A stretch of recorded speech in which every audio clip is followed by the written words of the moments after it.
Centre pour la défense de la moralité internationale, du droit. The language is French. The degree is Doctor of Humane Letters. The place is the United States. A world leader and educator is being honored. His Imperial Majesty Emperor Haile Selassie I of Ethiopia.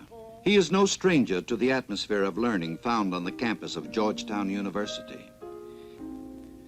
Here, students are in direct association with world-renowned scholars in the field of foreign affairs, the arts, and the humanities.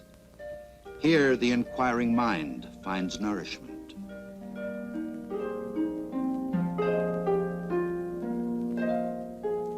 During the 8-day visit of Haile Selassie to the United States, he will participate in many ceremonies that demonstrate the respect of a friendly nation.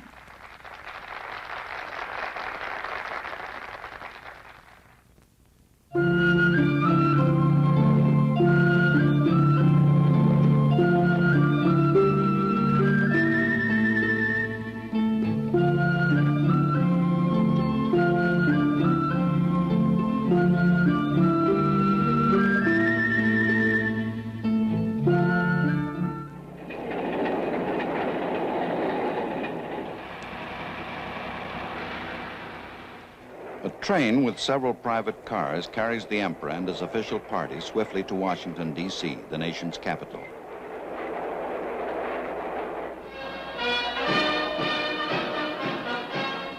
This will be the first meeting for President John F. Kennedy and Mrs. Kennedy with the man who played a leading role in the creation of African unity.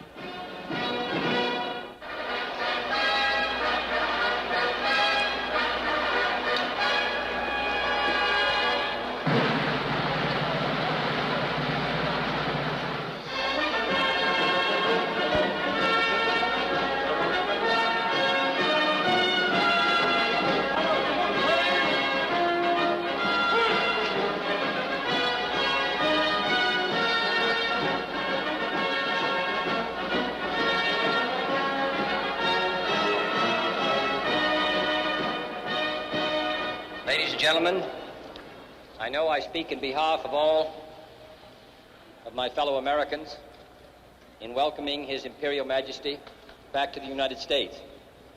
Since His Majesty visited the United States nearly a decade ago, we have seen one of the most extraordinary revolutions in history, and that has been the appearance on the world scene of 29 independent countries in the short space of less than 10 years, including over 150 million people.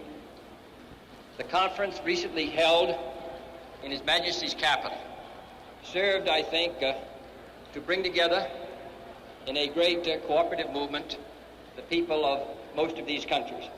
And the success of that conference was due in no small part to the leadership of our distinguished guest. His efforts to move his country forward and provide a better life for its people, and his efforts throughout the world, which stretch back over 30 or 40 years. For all of this, Your Majesty, we take the greatest pride in welcoming you here. You do us honor, and I can assure you that there is no guest that we will receive in this country that will give a greater sense of livelier pride and satisfaction to the American people than your presence here today. Your Majesty, you're most welcome.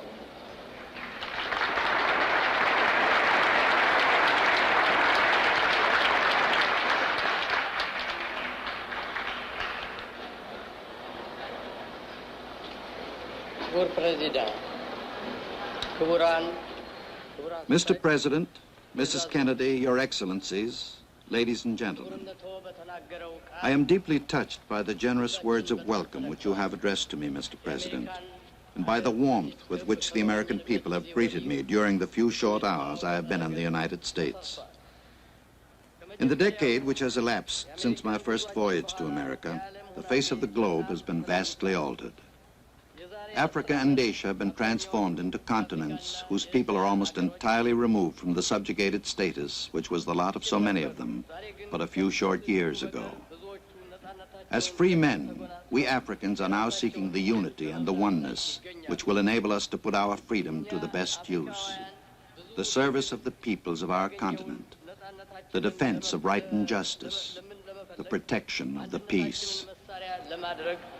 የህዝባችን ኑሮ ደረጃ ተሻሽሎ ድህነትና ድንቁርና ከዓለም እንዲወገድ ቁርጥ ሀሳብ አድርገናል።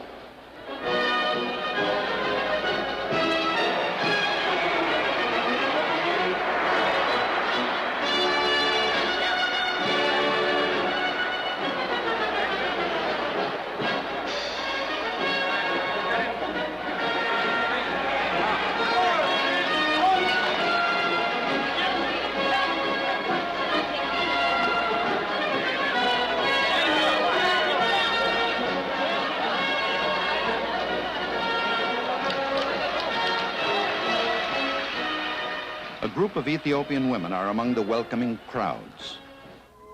The Emperor of Ethiopia has come to Washington to discuss important aspects of world peace and economic progress.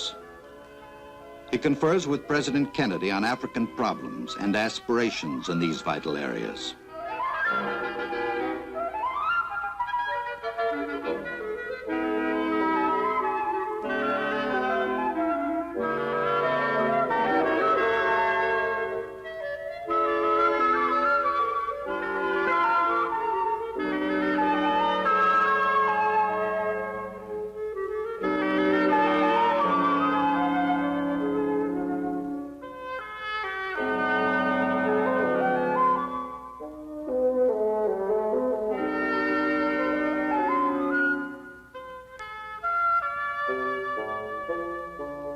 The memorial to Abraham Lincoln.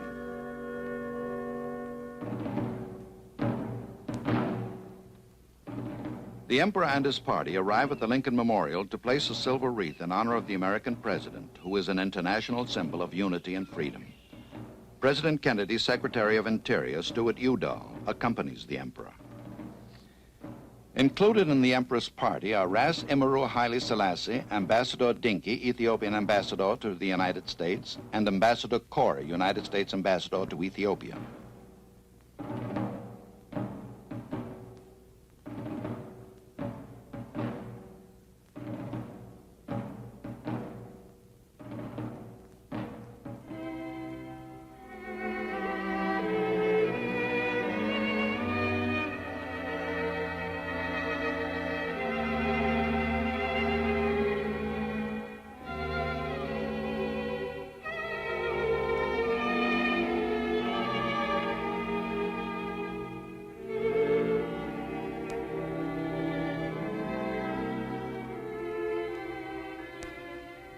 Mr. Udall reads from Abraham Lincoln's immortal Gettysburg Address. They gave the last full measure of devotion. That we here highly resolve that these dead shall not have died in vain, that this nation under God shall have a new birth of freedom, and that government of the people, by the people, for the people, shall not perish from the earth.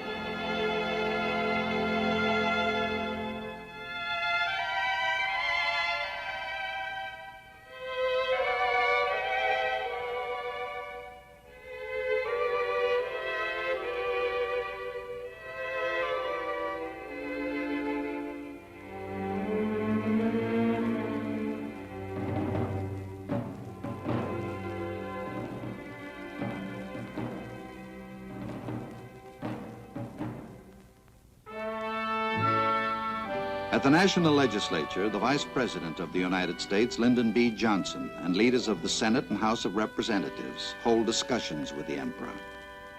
This is where the men and women elected by the American people make the laws which govern them and determine American policies and world affairs.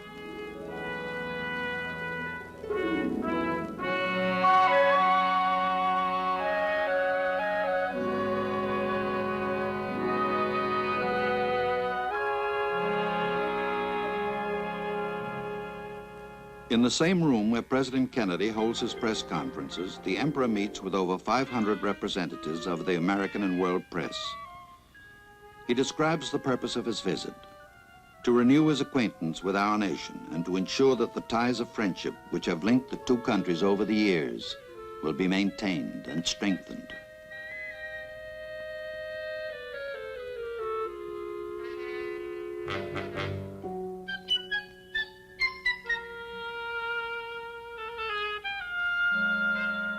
In reply to one question, the Emperor says, What interests us most in Africa today is the collaboration for the purpose of achieving unity for the benefit of Africa and as a contribution to world peace.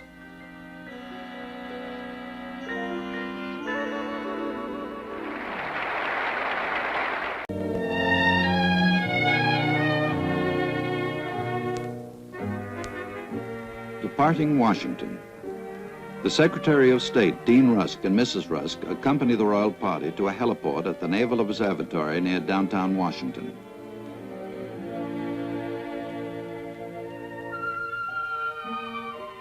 Members of the diplomatic corps pay their respects to the Emperor and members of the official party, which includes his granddaughter, Her Highness the Princess Ruth d'Este. The first stage of the journey is aboard President Kennedy's helicopter to the airport, then on to New York City.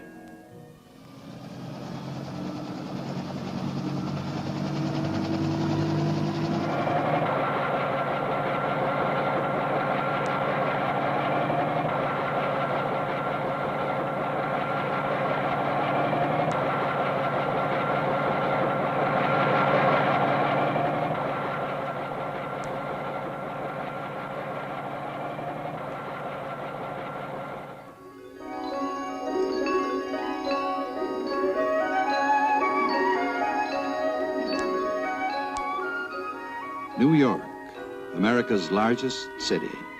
Towers of concrete and steel and organized stone probe the sky. Here, knowledge and culture are available to all who seek it.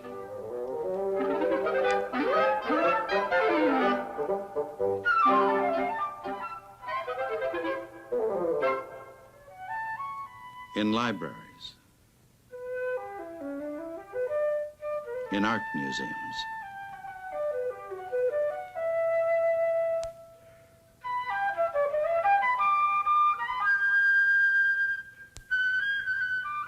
in cultural centers. Here is the library of the famed Columbia University, where Princess Ruth and many other Ethiopians have studied.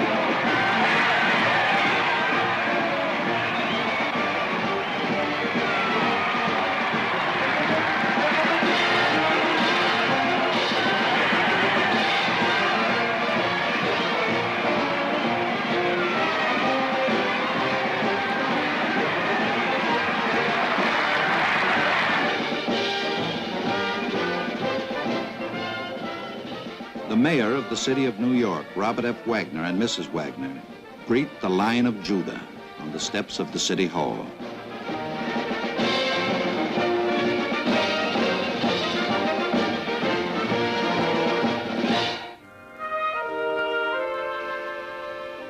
En route to the United Nations, where an open forum, nations can share the benefits of peaceful association.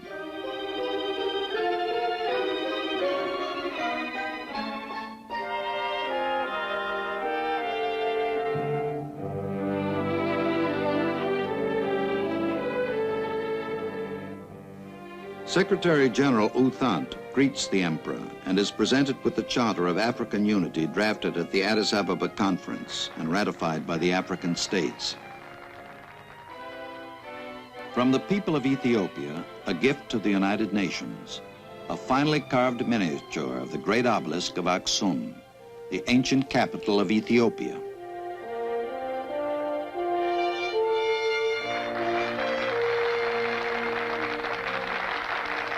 The Emperor addresses a special meeting of the General Assembly.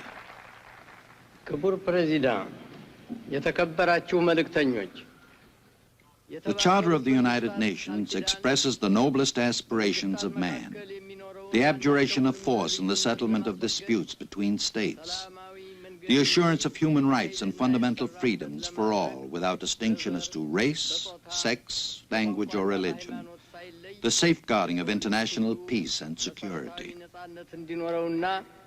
ሰብአዊ መብቱ እንዲጠበቅለት ለማረጋገጥ የዓለም ሰላምና ጸጥታ እንዲጠበቅ ለማድረግ የሚያስችሉትን የሰው ልጅ የሚመኛቸውን ከፍተኛ ዓላማዎች የያዘ ነው።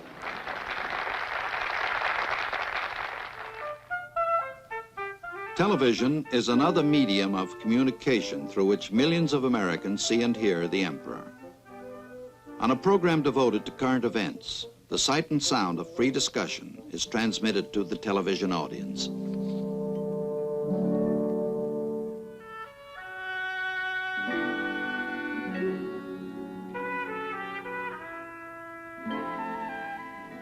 Gathered in the Emperor's hotel suite is an important resource of his country. Young people increasing their knowledge in the universities of America. One of the most satisfying moments of his tour, a face-to-face meeting with many of the Ethiopian students. In gratitude, they present him with a silver service.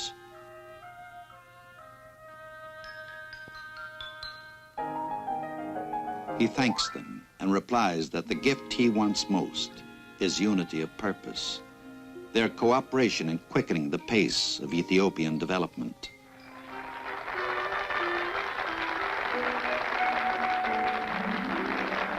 All are working toward this goal.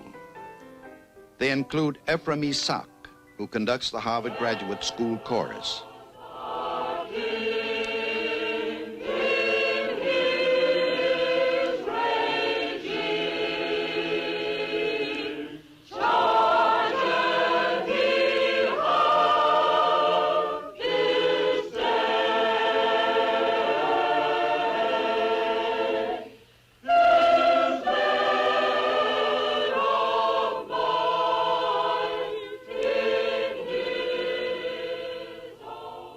His mission?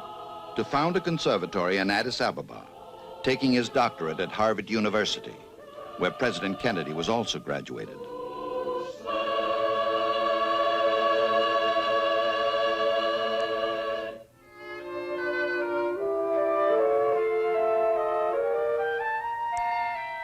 At Cornell University, Miss Abba Walder-Rufael, a graduate nurse from Ethiopia, takes her degree in medical education so that she may go back to her country and instruct others how to teach this science.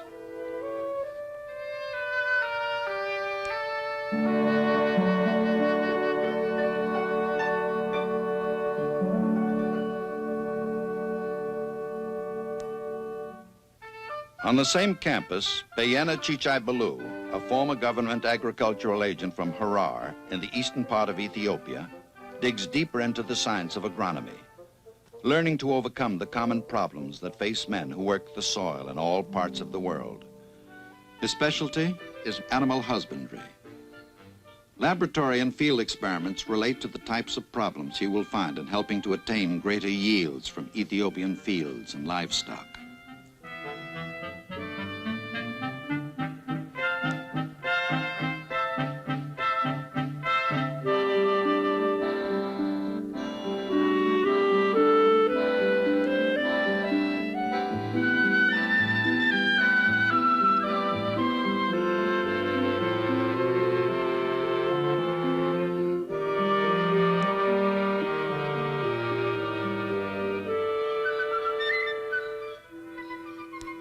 Aviation is essential to a nation like Ethiopia, with rugged terrain and isolated areas.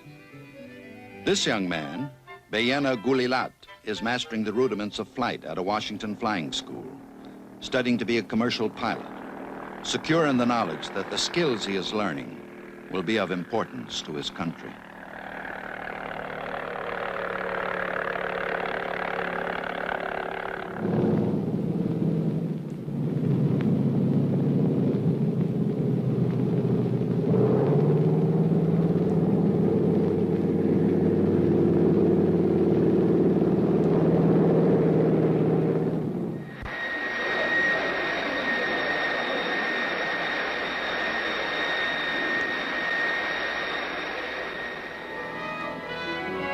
The knowledge and skills of America have been made available to these students through the dedication and foresight of their Emperor, Haile Selassie. His visit to the United States is brightened by their progress, and the United States has been honored by his presence.